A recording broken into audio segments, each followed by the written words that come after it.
Good morning, John, and welcome to the Los Angeles International Airport. About a month ago, I got the opportunity to have a behind-the-scenes tour of the Johnson Space Center. I got a ton of footage of that. We started to edit it up for a Hank's channel. Edit it up. That is right. So yeah, we started to edit it up for a Hank's channel video, but it's taking forever to figure out what I want to do with it. But I'm sitting on this footage of me seeing for the first time the Saturn V rocket, and oh my God, I mean, it was the best part of the tour. I just walk into the building and it is like, it is a really intense experience to be in the room with this thing. I had amazing tour guides, so I want to show you just that piece of it, and then hopefully more of it will come out later. I'm about to get a behind the scenes tour of everything they have going on here at Johnson Space Center. This is Irwin, who's going to take me on the tour. Oren, are you excited? Yeah. We're very excited. Honestly, I'm not that familiar with what you have here, so I'm gonna have a lot of questions. Do you have a lot of answers? Yes. Oh my God. Totally real. Okay. It's ready to fly. Oren, I have a question, and maybe I can get an answer. How does the rocket not melt the giant cone that contains the fire? That's the best question. And you know why? Because I can answer it. Oh, yes. Okay.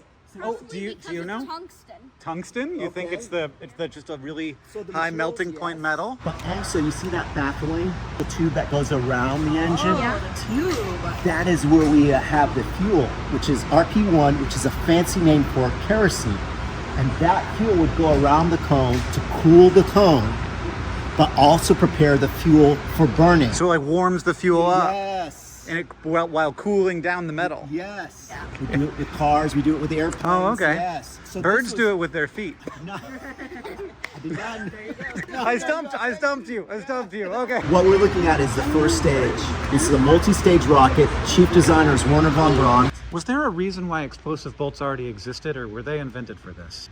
I know we use them for certain things in aviation. To say, like release an aircraft from an airplane. Right. So the wheelhouse for a lot of these guys was from aviation. And so they use a lot of what we already knew and then built upon it. But that's just getting us to off the ground. Yes. That's for getting off the ground. Okay, called J2s. They use hydrogen and oxygen. Why do we do that?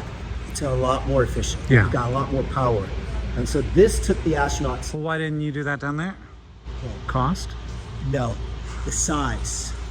Okay. Okay, we would have the oxidizer would have to be a little bit bigger. Oh, okay. And so it would distort that first stage. And to be honest, on the ground, kerosene and hydrogen are almost the same amount of power. So we weren't losing that much. So we were keeping it, simple. Yeah. It's funny because SpaceX uses methane, which is not as efficient as hydrogen. But the key part with methane, you can find it easily in our solar system. And a place with a lot of red dirt has quite a bit of methane. You kind of know where we're going with that. There's plenty of hydrogen in the solar system. It's just not easy to get. Yes. And, it's funny that you mentioned that because that's one of the reasons why we're going back to the moon.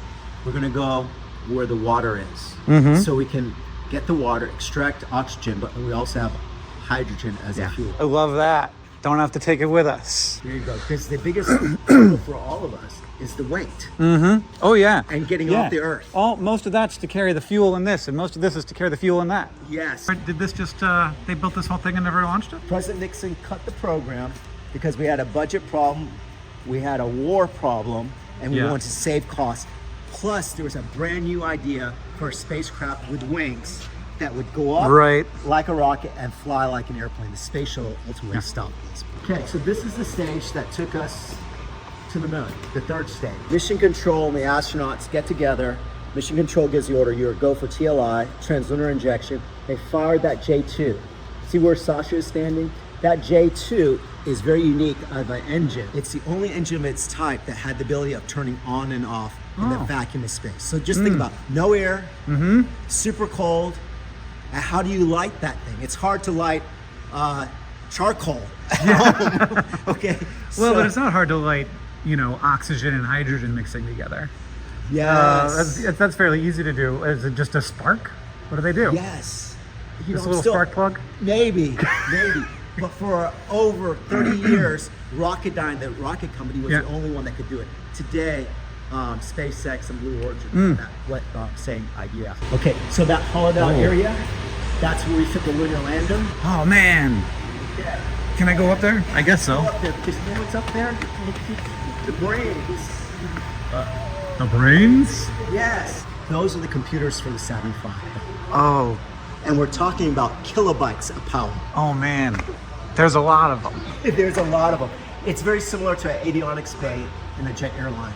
Right. I don't think I'd feel super safe. In the event the rocket blows up on the launch pad or starts flying out of control, at the early stages, that could pull the capsule off the main rocket. It's like a rocket on the rocket.